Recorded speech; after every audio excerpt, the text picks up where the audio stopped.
Grand slam for Masters!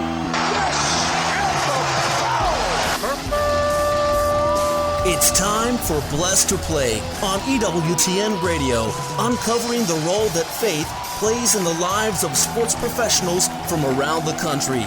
And now, here's your host, Ron Meyer. Fire, score! My guest today is Carolina Marrelli, a USA foil fencer. She's a certified health coach, corporate wellness and women's ministry speaker. And she has quite a story. It's filled with adversity, perseverance, and certainly we're going to talk about her athletic side. As a fencer, I'd like to welcome Carolina to Blessed to Play. Carolina, it's so great to have you on. It's so great to be here. Thanks for having me. Now, I know off air I had to ask you, how did you get involved with fencing? And has some family roots, some family ties. Maybe you could tell us a little bit about that. Yeah, so my grandfather was a fencer, and my father is a fencer, or was a fencer. And so it's been in my blood. I just remember as a little kid, like you could not tear a wrapping paper roll out of my hands, plastic lightsabers. If it was long and I could hold on to it, I would be sword fighting with it. So it definitely runs in the family, and my kids fence now as well. Now, it's one thing to be a fencer, but then to do it competitively in competitions. When did that fire start in you? When I was in my 20s, I started competing and I loved it. And I had 20 years off then. And as soon as I came back to it, it was like, I have to get back to this. Competition is so much fun. It's great to be able to see how far you've come in your development as an athlete, and to be able to compete with people all over the world is like, it's really, really, it's fun, it's challenging, and you get to make friends. And so I love for it. I live for competitions. So many of our listeners are not familiar with fencing, and, like other sports, there's a lot of practice time. There's probably a fitness and nutrition aspect to it. How many hours do you have to put in to just getting your skills up to an elite level? Yeah, so every athlete's going to be different. I'm doing something athletic 5 days a week. Mm-hmm. I'm 47 years old. So for me, it's not just about like the sport, it's about longevity and health and wellness. But I train once a week with my coach privately, and then I take two group classes a week. If I can fence on the weekend, on a non-compete weekend, or a weekend where there's not a tournament, I do that as well. So I average between like 3 and 4 days a week fencing. And then, I weight train and I do cardio and all that stuff in between. So there's a lot to it. I have a friend of mine that's a world champion fencer, and she fences every single day. She's weight training like 5 days a week. Like her level is, the amount of time that she's going to put in is going to be very different from your recreational fencer versus somebody like me who's, I'm a wife, I'm a mom, I own a business, and I only have so much time to be able to train, but that's like her full-time gig. So you're going to see different amounts of time put in depending on what your goals are. So when you're fencing and you're in a competition, talk about how long is the competition? Does it take up all of your weekend? What is the dedication that's needed to do this on a competitive level in tournaments?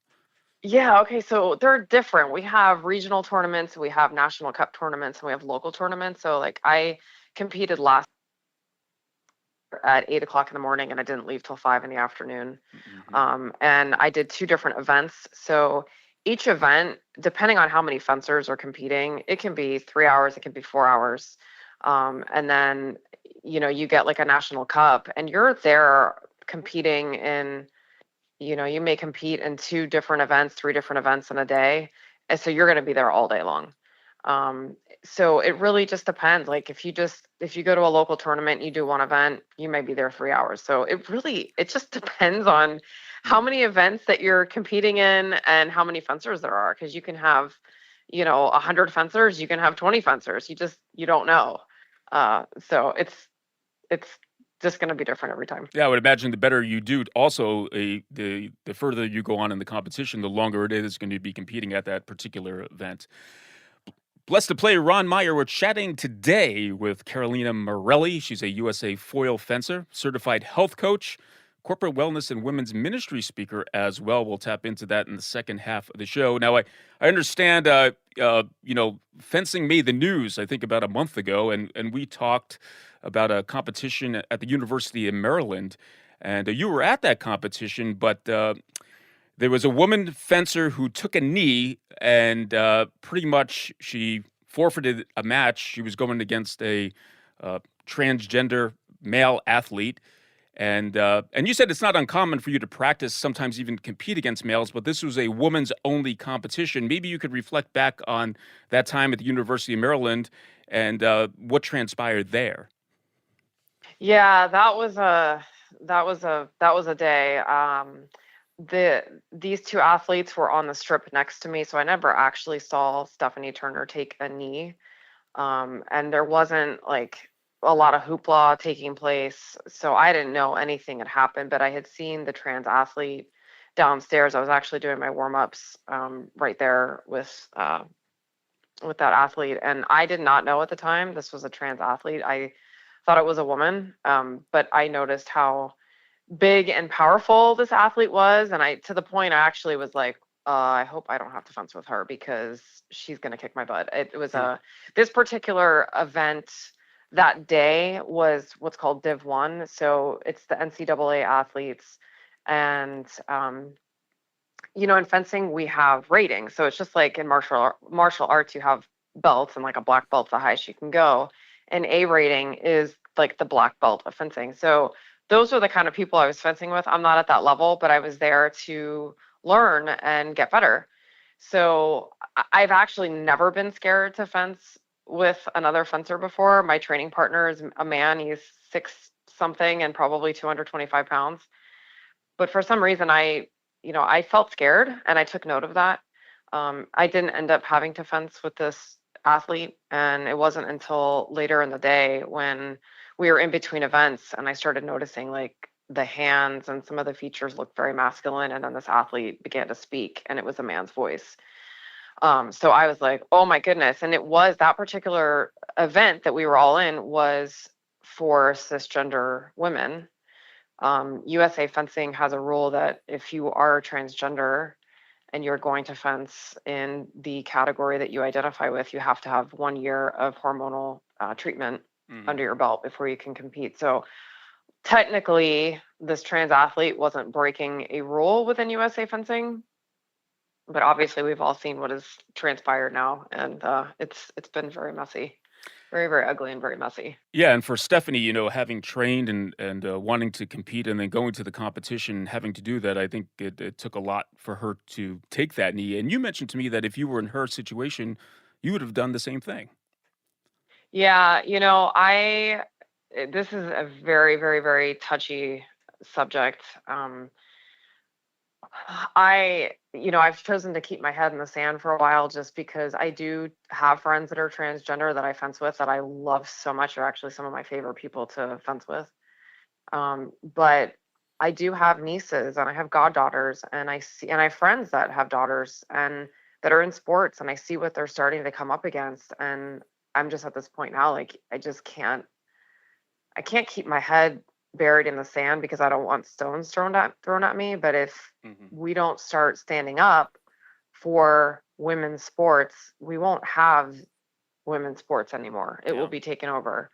So, after a lot of reflection, I realized like, wow, had I been in that situation and I didn't know at the time you could take the knee, and I didn't know that you would get blackhearted for it. Like I'm still learning all the rules in USA Fencing and all their policies and whatnot, but I probably would have done the same thing. And then, I did go to the National Cup in LA after that. I chose not to take a knee. I chose to write the board of directors instead with my concerns. And, it was a very, very respectful exchange. I did have some conversation via email with the board. But I offered solutions that would allow transgender athletes to continue fencing, but would also protect cisgender women's events as well. I do have a very dear friend that is transgender, and I did fence with my friend a few times in this tournament. I chose not to take the knee. I chose to actually just try to support my friend. There were protesters there, and it got ugly. It got very, very ugly. And I felt like the best thing I could do was use my voice with the board and offer solutions. Um, and, I made that decision after a lot of prayer. I was actually pretty sick over it in the weeks leading up to going, not knowing what I was going to be facing. But USA Fencing is now in the spotlight, and they're having to make changes. And so we'll see what happens from there. Yeah. Blessed to play Ron Meyer. Once again, we're chatting with Carolina Marrelli, a fencer, corporate wellness and women's ministry speaker as well. Now, also, there's para-athletes that compete, from my understanding, within the fencing community, and you have some type of affection for these really courageous athletes who perform pretty well despite some limitations. They're very, they work hard at what they do, and they're also out there competing. Yeah, actually, the para fencers are incredible. They're absolutely incredible. Watching them fence is unbelievable. And just for people that are listening to this interview, and they, maybe you've watched the Olympics and you've seen a person get up out of the wheelchair afterwards, and you're like, what is this? They're not paralyzed. So if you're a para fencer, it means you have a disability. So it may mean that you have something going on with an arm or a hand, and or a leg. It doesn't necessarily mean that you're completely paralyzed. So the para fencers, I've got a friend of mine, her name is Shelby, and she's an Olympian, and she had a stroke as a little kid. So she can walk, she has got braces, but she competes in a wheelchair. And so the athleticism that they have their core strength and their arm strength, their upper body strength is unbelievable. They work really, really hard, and they're a lot of fun to watch. That's great. Okay, we're going to take a break now, and on this side, we're going to talk about another side of Carolina Marrelli, her life of faith. She dealt with a lot of adversity. She persevered through it all, and she's here to tell us her story when Blessed to Play returns right after this.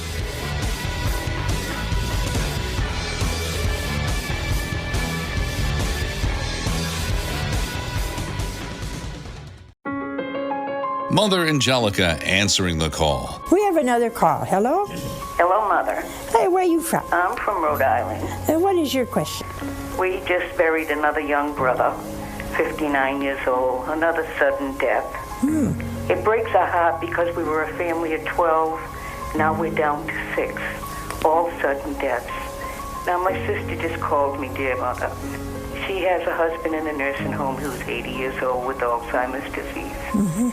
She was really crying tonight because he's failing so fast. And sometimes it makes her wonder why she lost her brother so full of life and her husband who is 80. Mother, I told her to turn your program on because you've always lifted my spirits. I told her to listen to you because we don't know why. Only God knows why. Well, I think it's natural for people when you have someone young or middle-aged died and you see somebody, you say, well, they're old. See, we're thinking the thoughts of man. Right? We would give the Lord great honor and glory if we could say, Lord, I don't know why. I don't understand, but I trust you. Oh, he's so happy when you say that. You can trust the Lord. Whenever he calls, whatever time he calls, whoever he calls, you can trust. If you like what you hear, Mother dishes out more teaching, advice, laughter, and plenty of prayers every Sunday at 2 and 8 p.m. Eastern on Mother Angelica Answering the Call, only on EWTN Radio.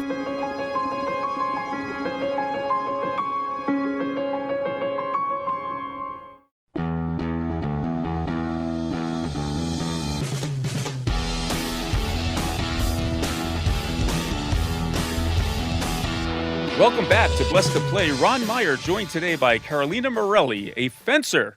She competes in competitions and had a little, her family introduced her to it, her dad, and she took up the sport, fell in love with it, and continues to do so, despite being a mom. Her time is limited, but she managed to set some time aside for fencing and staying healthy and performing optimally. But her health wasn't always strong. Let's put it that way. In fact, after giving birth to her second child, uh, she came down with septic with Group B strep. It almost killed her, and that was immediately followed by C. diff infection that almost killed her as well. And she had to recover from that. I think it was a 2.5 year process, Carolina, for you to recover. But that really was a time of adversity for you, especially being so active. So tell us that point of your life, the challenges that you faced.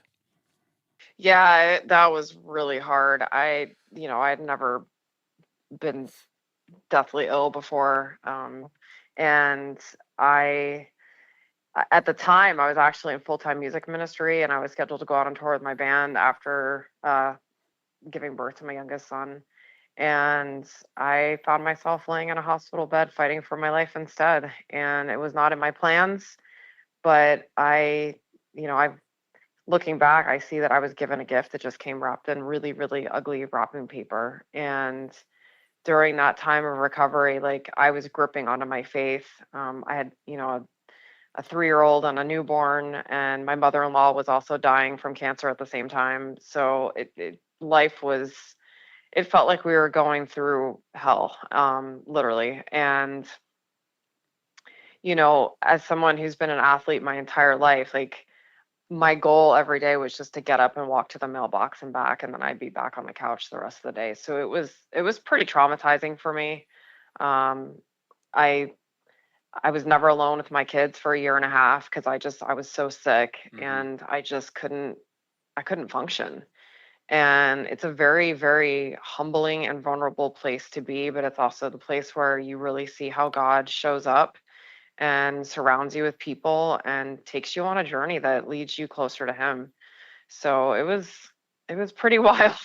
Yeah. I don't want to repeat it ever again, and I don't wish it on my worst enemy, but it brought me closer to the Lord, and it ended up leading me into a total career change and a total lifestyle and nutrition overhaul, and my life has never been the same since. Well, just hearing you talk about it, obviously it was a very difficult, time of your life, and faith has always been part of your life. But tell us, was your faith challenged? How did you respond during that? It's the why me God time, or I'm mad at God time. I mean, how did you handle that from a faith perspective?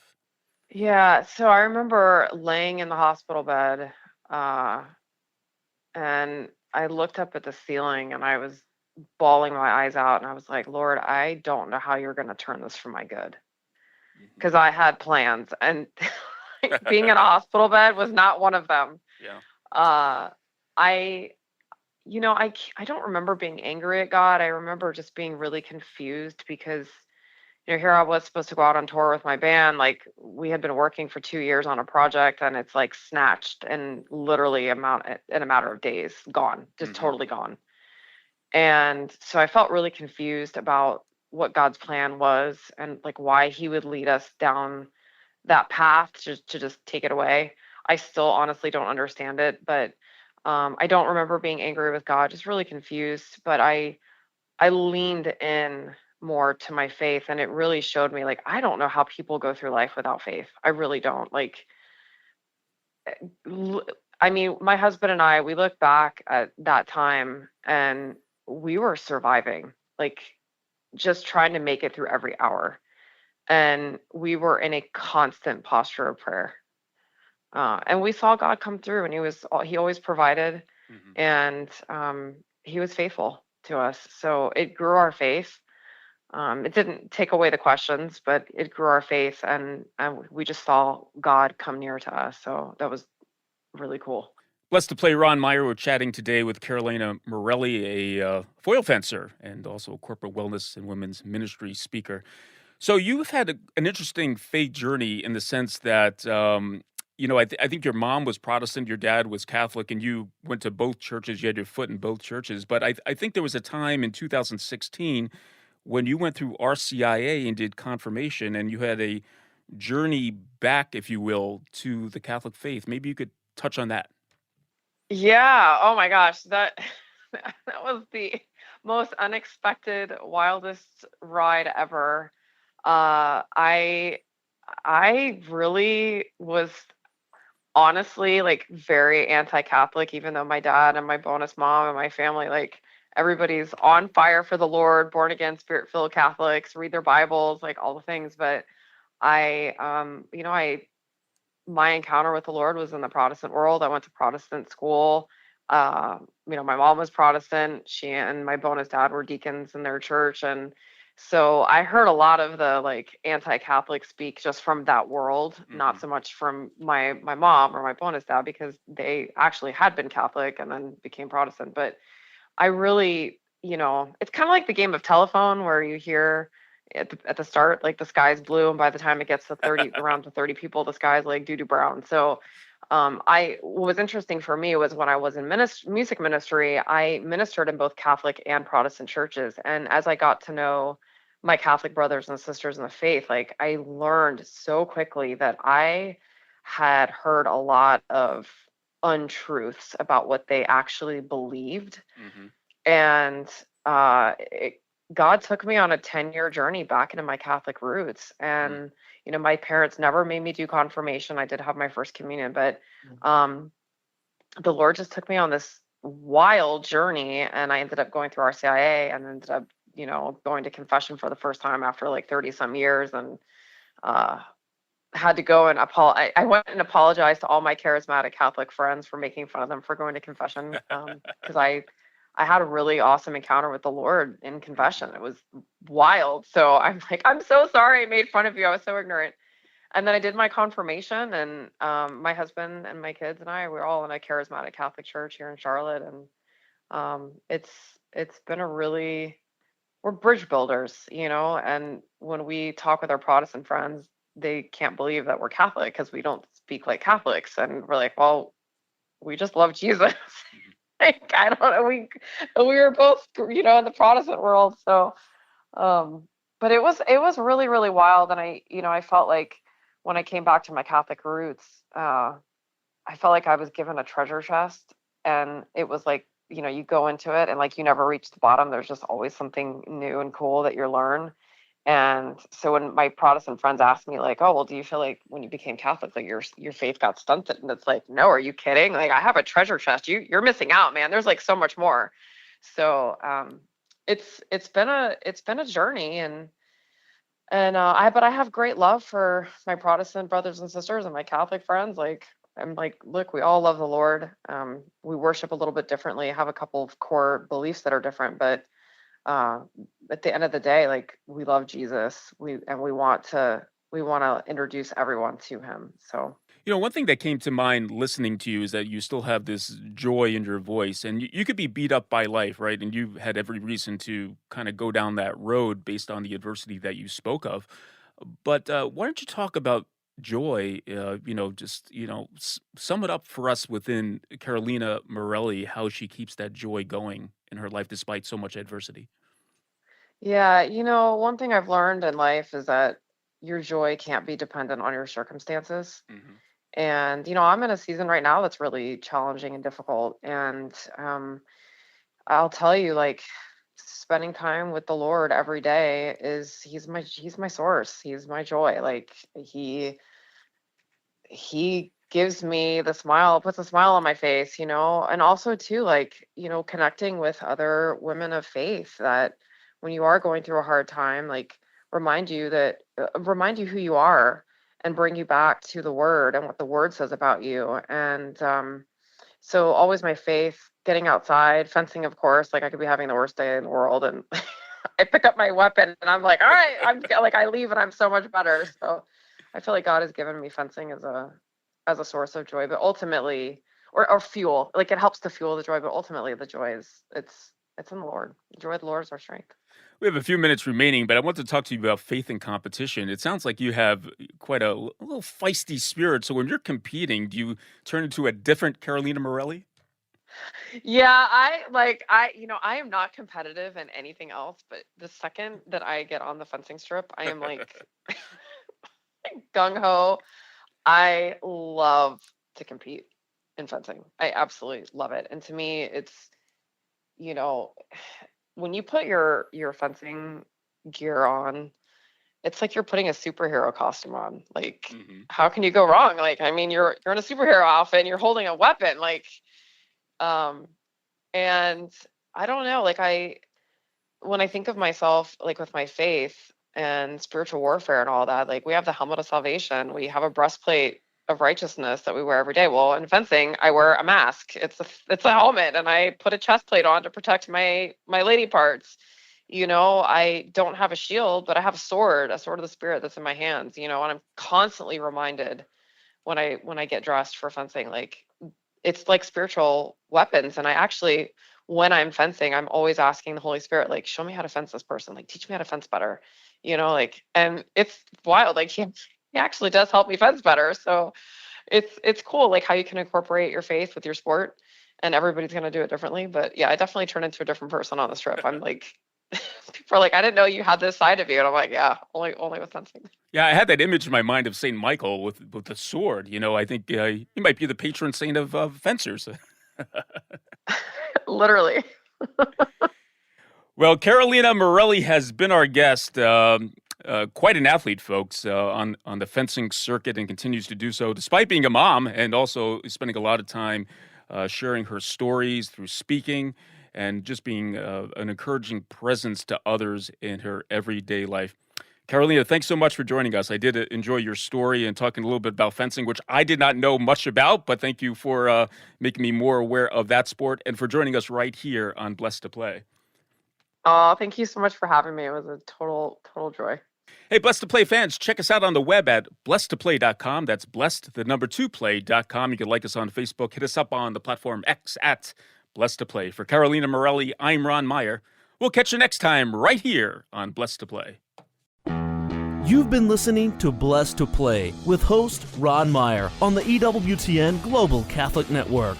If you have a question or comment about today's show, feel free to email us at info@blessedtoplay.com. That's blessed, 2, play.com. You can also connect with the show on the web at www.blessedtoplay.com. Again, that's blessed, 2, play.com. Join us again next time for Blessed to Play on the EWTN Global Catholic Network.